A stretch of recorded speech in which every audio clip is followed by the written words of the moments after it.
Nirmala സീതാരാമൻ്റെ budget പ്രസംഗം മുഴുവനും ഞാൻ കേട്ടു. ഈ ബജറ്റുമായിട്ട് ബന്ധപ്പെട്ട് എൻ്റെ ചില നിരീക്ഷണങ്ങളും അഭിപ്രായങ്ങളും പ്രിയപ്പെട്ട പ്രേക്ഷകരുമായിട്ട് പങ്കുവയ്ക്കാൻ വേണ്ടിയാണ് ഞാൻ ഈ വീഡിയോ ചെയ്യുന്നത്. ഈ ബജറ്റിൻ്റെ പ്രത്യേകത കണ്ടത്, ഈ ബജറ്റ് ഗാലറിയുടെ കൈയടി വാങ്ങാൻ അവതരിപ്പിച്ച ബജറ്റല്ല, മറിച്ച് അടുത്ത നൂറ്റാണ്ടിലേക്കുള്ള ഭാരതത്തിൻ്റെ പ്രയാണത്തിന് ആക്കം കൂട്ടുന്ന ഒരു ബജറ്റായിട്ടാണ് നിർമ്മലാ സീതാരാമൻ്റെ ഈ ബജറ്റിനെ കണ്ടത്. ആര് എതിർത്താലും ശരി, ആര് തകർക്കാൻ ശ്രമിച്ചാലും ശരി, ഭാരതത്തെ തടയാനാവില്ല എന്ന് അടിവരയിട്ടുറപ്പിച്ച് പറയുന്നതാണ് ഈ പുതിയ ബജറ്റ് എന്നാണ് എനിക്ക് തോന്നിയത്. ലോക സാമ്പത്തിക ശക്തികളിൽ 3-ാം സ്ഥാനത്തേക്ക് എത്താനുള്ള പ്രയാണത്തിലാണ് ഭാരതം. GDPയുടെ വളർച്ച 7% എക്കണോമിക് സർവേ രേഖപ്പെടുത്തിയിരിക്കുന്നത്. നിർമ്മലാ സീതാരാമൻ അവതരിപ്പിച്ച ബജറ്റിലെ ധനക്കമ്മി GDPയുടെ 4.5% നിയന്ത്രിക്കാൻ കഴിഞ്ഞു എന്നത് നിസ്സാരമായ ഒരു കാര്യമായി കാണാൻ നമുക്ക് കഴിയില്ല. പ്രത്യേകിച്ച് അമേരിക്ക നമ്മുടെ മുകളിൽ ഒരു അനൗപചാരികമായ ഉപരോധം ഏർപ്പെടുത്തിയിരിക്കുന്ന ഒരു കാലഘട്ടത്തിൽ, സ്വർണത്തിന് വില കൂടിക്കൊണ്ടിരിക്കുന്ന ഒരു കാലഘട്ടത്തിൽ, വളരെ വ്യത്യസ്തമായ സാഹചര്യങ്ങളിലൂടെ ലോക സമ്പദ്ഘടന മുന്നോട്ട് പോയിക്കൊണ്ടിരിക്കുന്ന കാലഘട്ടത്തിൽ ഉറച്ച സാമ്പത്തിക വളർച്ച രേഖപ്പെടുത്താൻ ഭാരതത്തിന് കഴിഞ്ഞു എന്നുള്ളത് നിസ്സാരമായൊരു കാര്യമല്ല. ബജറ്റിനെക്കുറിച്ച് മുഴുവൻ ഒന്നും പറയാനോ വിശകലനം ചെയ്യാനോ ഞാൻ ആളല്ല. പക്ഷേ എനിക്ക് കൗതുകകരമായി തോന്നിയ, എനിക്ക് പ്രതീക്ഷ നൽകുന്ന ചില വസ്തുതകൾ മാത്രമാണ് പ്രിയപ്പെട്ട പ്രേക്ഷകരുമായിട്ട് പങ്കുവെക്കാൻ ഞാൻ ആഗ്രഹിക്കുന്നത്. ഇതിലെ ഏറ്റവും പ്രധാനമായിട്ട് എനിക്ക് തോന്നിയത്, അടിസ്ഥാന സൗകര്യ വികസനത്തിൻ്റെ ഭാഗമായി പ്രഖ്യാപിച്ച ചില പദ്ധതികൾ വളരെയധികം പ്രയോജനം ചെയ്യും എന്നാണ് ഒരു ചരിത്ര വിദ്യാർത്ഥി അല്ലെങ്കിൽ ഒരു രാഷ്ട്രീയ വിദ്യാർത്ഥി എന്ന നിലയിൽ എനിക്ക് തോന്നുന്നത്. അതിൽ പ്രധാനമായിട്ടുള്ളത് 20 ദേശീയ ജലപാതകൾ പ്രഖ്യാപിച്ചു കഴിഞ്ഞു. ഈ 20 ദേശീയ ജലപാതകളുടെ പ്രഖ്യാപനം ബജറ്റ് പ്രസംഗത്തിൽ നടത്തുമ്പോൾ എൻ്റെ ഓർമ്മയിൽ വന്നത്, അമേരിക്കയുടെ സമഗ്രമായ വികസനത്തിന്, ശരിക്കും പറഞ്ഞാൽ അമേരിക്കയെ ഒരു സാമ്പത്തിക ശക്തിയാക്കി മാറ്റിയതിൽ ഏറ്റവും പ്രധാനപ്പെട്ട പങ്ക് വഹിച്ച ഒന്നായിരുന്നു ടെന്നീസ് വാലി അതോറിറ്റി. അമേരിക്കയിലെ മിസൗറി, മിസിസിപ്പി അടക്കമുള്ള നിരവധി നദികളെ കൂട്ടിയിണക്കിക്കൊണ്ടുള്ള വളരെ ബൃഹത്തായ ഒരു പദ്ധതി അമേരിക്കയുടെ സാമ്പത്തിക രംഗത്ത് ഒരു വലിയ കുതിച്ചുചാട്ടത്തിന് വഴിതെളിച്ചു. അപ്പോൾ ആ ടെന്നീസ് വാലി അതോറിറ്റിയാണ് ഈ 20 ദേശീയ ജലപാതകൾ പ്രഖ്യാപിച്ചപ്പോൾ എൻ്റെ ഓർമ്മയിൽ വന്നത്. ഈ ജലപാതകൾ കടന്നു പോകുന്ന പ്രദേശത്ത് കൃഷി, വ്യവസായം, ടൂറിസം ഇതെല്ലാം വലിയ മാറ്റങ്ങൾക്ക് വിധേയമാകും എന്നുള്ളതാണ്. ലക്ഷക്കണക്കിന് തൊഴിലവസരങ്ങൾ ഉണ്ടാക്കി കൊടുക്കാൻ ഈ ദേശീയ ജലപാതയിലൂടെ, 20 ദേശീയ ജലപാതയിലൂടെ ഗവൺമെൻറ്റിന് കഴിയും എന്നുള്ള കാര്യം എനിക്ക് ഉറപ്പാണ്. ഇത് പറയുമ്പോൾ എൻ്റെ മനസ്സിൽ ഓർമ്മ വരുന്നത്, രാജീവ് ഗാന്ധി ഇന്ത്യൻ പ്രധാനമന്ത്രിയായിരുന്നപ്പോൾ പ്രഖ്യാപിച്ച ഒന്നാണ് തിരുവനന്തപുരം തൊട്ട് കോട്ടപ്പുറം വരെ വരുന്ന ദേശീയ ജലപാത. ആ ദേശീയ ജലപാത ഇന്നും കാട് പിടിച്ച് പായൽ മൂടി അനാഥമായിട്ട് കിടക്കുകയാണ്. അത് പൂർത്തിയാക്കാൻ നമുക്ക് കഴിഞ്ഞിട്ടില്ല എന്നുള്ളതാണ്. അത് പൂർത്തിയാക്കാൻ കഴിഞ്ഞിട്ടുണ്ടെങ്കിൽ ആ ജലപാത കടന്നു പോകുന്ന എല്ലാ പ്രദേശങ്ങളിലെയും സമഗ്രമായ വികസനത്തിന് വഴിതെളിക്കുന്ന ഒന്നായിട്ട് മാറുമായിരുന്നു. നിർഭാഗ്യവശാൽ അത് നടത്താനുള്ള, അത് പൂർത്തിയാക്കാനുള്ള ഇച്ഛാശക്തി മാറി മാറി വന്ന UDF ഗവൺമെൻറ്റിനോ LDF ഗവൺമെൻറ്റിനോ കഴിഞ്ഞില്ല എന്നുള്ളതാണ് വാസ്തവം. അതവിടെ നിൽക്കട്ടെ. ഈ ബജറ്റിൽ പ്രഖ്യാപിച്ച ചില പുതിയ ഇൻസ്റ്റിറ്റ്യൂട്ടുകൾ, അതാണ് എനിക്ക് പ്രതീക്ഷ നൽകുന്ന മറ്റൊരു പ്രധാനപ്പെട്ട ഒരു കാര്യം. അതിൽ നമ്പർ 1 ആയിട്ട് എനിക്ക് പറയാനുള്ളത് all Indian institute of Ayurveda medicine. അപ്പോൾ all Indian institute of medical സയൻസിന് തുല്യമായി all Indian institute of Ayurveda medicine 3 എണ്ണമാണ് ഇന്ത്യയിൽ വരാൻ പോകുന്നത്.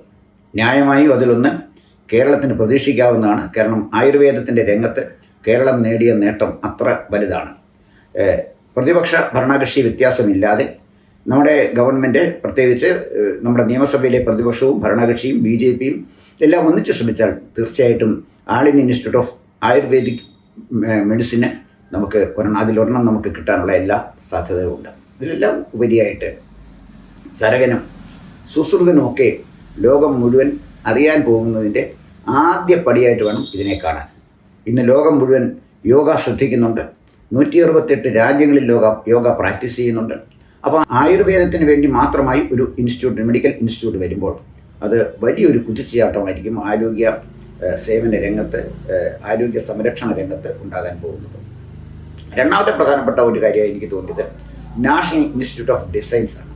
ഈ നാഷണൽ ഇൻസ്റ്റിറ്റ്യൂട്ട് ഓഫ് ഡിസൈൻ അത് കിഴക്കൻ സംസ്ഥാനങ്ങളിൽ എവിടെയോ ആയിരിക്കും അത് സ്ഥാപിക്കുക എന്ന് ധനമന്ത്രി പ്രഖ്യാപിച്ചിട്ടുണ്ട്. അത് എവിടെയെങ്കിലും ആയിക്കോട്ടെ. എങ്കിൽ പോലും എന്തും ഡിസൈൻ ചെയ്യാൻ പറ്റുന്ന ഒരു നാഷണൽ ഇൻസ്റ്റിറ്റ്യൂട്ട്. അവിടെ ഇനിയും മെഷീനറി ഡിസൈൻ ചെയ്യുകയാണോ, കാറുകൾ ഡിസൈൻ ചെയ്യുകയാണോ, വിമാനം ഡിസൈൻ ചെയ്യുകയാണോ, ടെക്സ്റ്റൈൽ ഡിസൈൻ ചെയ്യുകയാണോ, എന്താണ് ഡിസൈൻ ചെയ്യാൻ പോകുന്നത് എന്ന് മനസ്സിലായിട്ടില്ലെങ്കിലും എന്തും ഡിസൈൻ ചെയ്യാൻ കഴിയുന്ന ഒരു നാഷണൽ ഇൻസ്റ്റിറ്റ്യൂട്ട് ഇന്ത്യയിൽ വരുന്നു. അങ്ങനെ ഒരു ആശയം ഇന്ത്യയിൽ വന്നത് തന്നെ വളരെ വളരെ സ്വാഗതാർഹമായ ഒരു കാര്യമാണ്.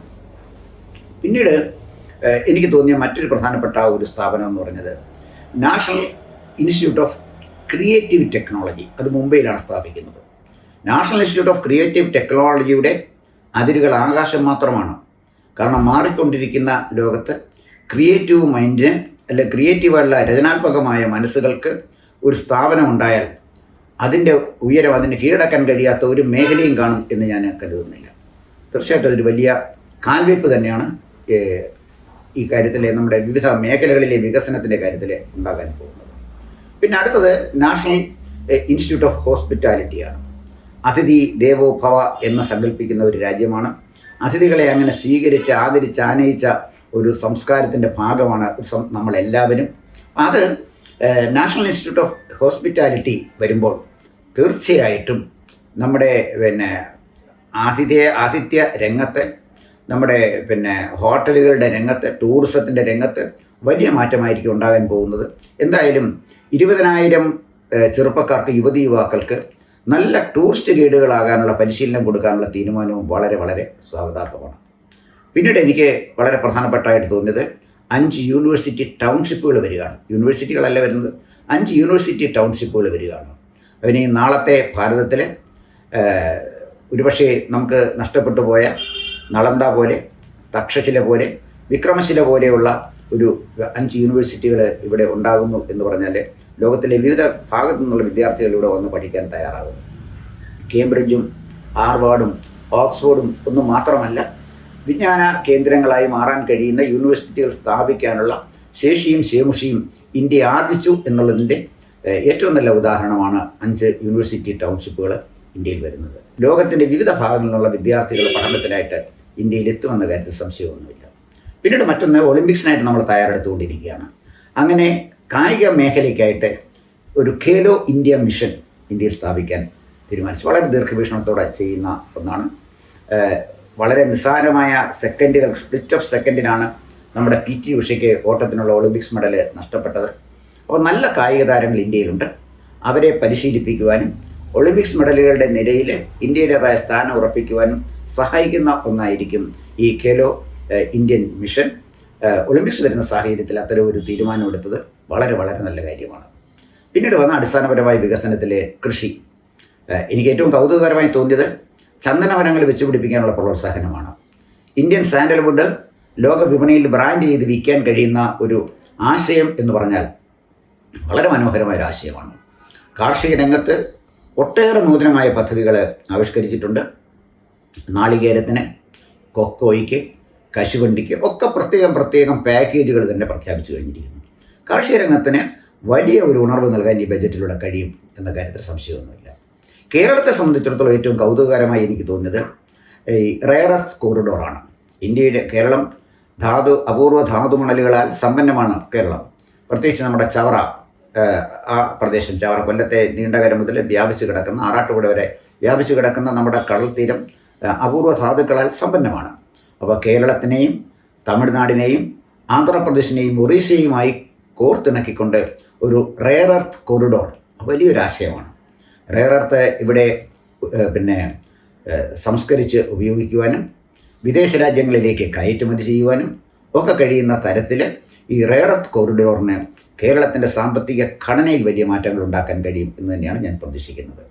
പിന്നീട് മറ്റൊന്ന് മഹാത്മാഗാന്ധി ഗ്രാമോദ്യോഗ ഭവനാണ്.